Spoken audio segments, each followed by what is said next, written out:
What's up, guys? Welcome back. Valentine's Day is right around the corner, and if your significant other is a seafood lover, then this one's for you. I'm going to show you how to make juicy crab seafood boil at home. But before we do that, please take a quick second to subscribe to the channel. Make sure to hit that bell to enable notifications as well. All right, guys, meet me in the kitchen. Let's make it happen. First things first, let's take a look at these ingredients. And always remember that you can customize this recipe to fit whatever you like. If you like boiled eggs in your seafood boil, then add it. If you like a different kind of sausage, then go for it. But right here, we have all the stars that make up a delicious traditional seafood boil. And if you follow my channel, you know I've done several seafood boils before, but today I'm focused on doing a juicy crab specific seafood boil. They happen to be our sponsor today. I absolutely love this seafood season, and if you haven't tried it yet, you can grab that via the link in my description box. But enough running my big mouth, it's time to get to work. First things first, we need to clean these potatoes. After you rinse them off a few times, you want to take a paper towel and really scrub them, especially for leaving the skin on. We want to make sure that these potatoes are super clean. After we've achieved a squeaky clean potato, it's time to quarter these up. We want them to be relatively small, that way they cook faster for us when we put them in the seafood boil. The goal here really is to make sure that all the potato pieces are about the same size, that way they get tender at the same time.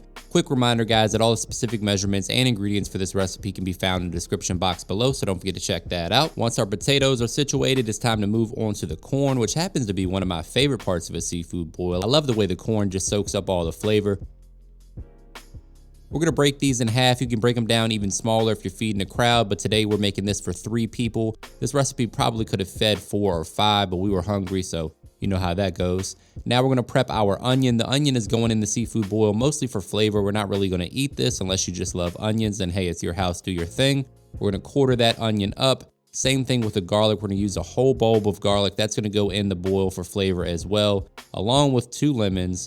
And we're gonna use 1 orange as well. I like the flavor that the orange brings, a little bit more citrus, a hint of sweetness as well. Now we're gonna cut these lemons right in half. Same thing with the orange. I like to get all my prep work done and out of the way. That way we're a little bit more efficient in the kitchen.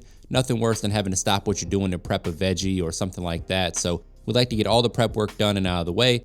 The last bit of prep work is going to involve this smoked sausage. You can use andouille sausage, beef or pork or turkey, whatever you like. Really, any sausage that you like can go into this seafood boil. Sometimes I like to mix it up and add a couple different ones.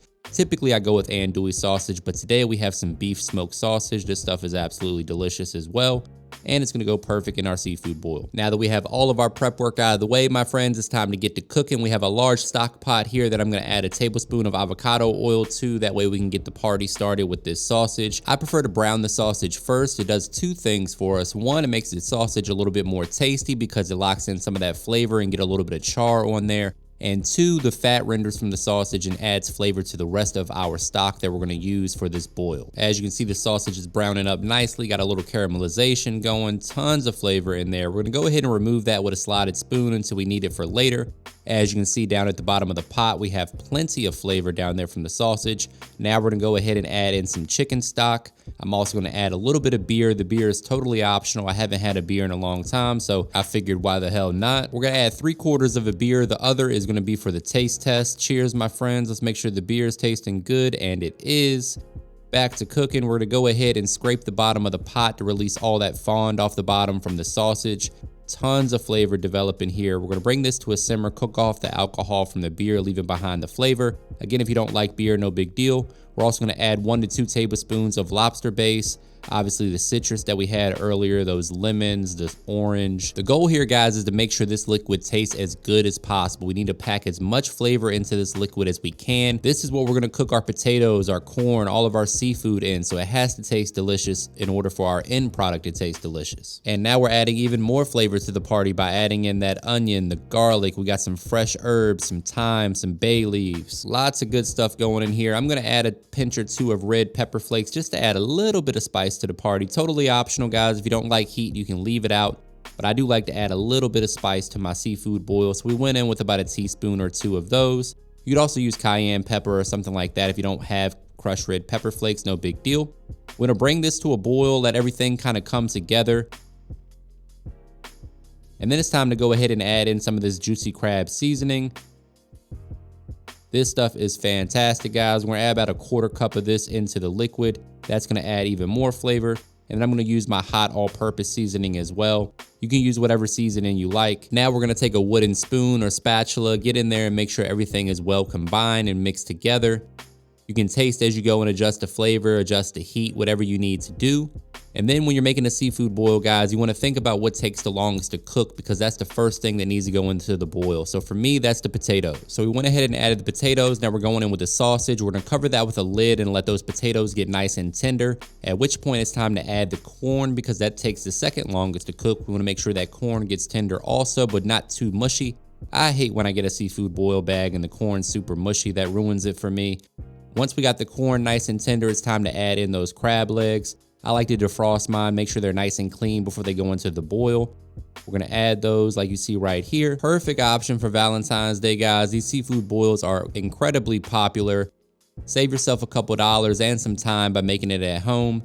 We're gonna go ahead and add in the lobster tails now. Once those are just about done, we're gonna add in the shrimp at the very end, because that takes the shortest amount of time to cook. Now we're gonna hit it with a little bit more seasoning, because why the hell not? This is gonna be absolutely delicious. I can't wait to dig into this. Oh man, look at that.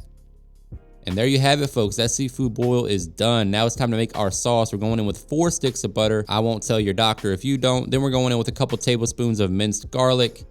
This sauce is phenomenal, guys. This juicy crab seasoning really brings this recipe home. We're gonna give that a good mix. Then we're going in with some fresh lemon juice. Hold the seeds, please. A seed almost snuck out of there, but we caught it. Good job. There we go. A little bit more lemon juice. Again, guys, all the specific measurements and ingredients are provided for you in the description box. Make sure you check that out. Make sure you tag me on social media when you make this. I love seeing you guys recreate these recipes. This boil came out absolutely delicious. Now that we got that going, we're gonna bring that to a gentle simmer. Now it's time to go in with the juicy crab seasoning, the star of the show and our sponsor today. Make sure you check them out. The link is in the description box.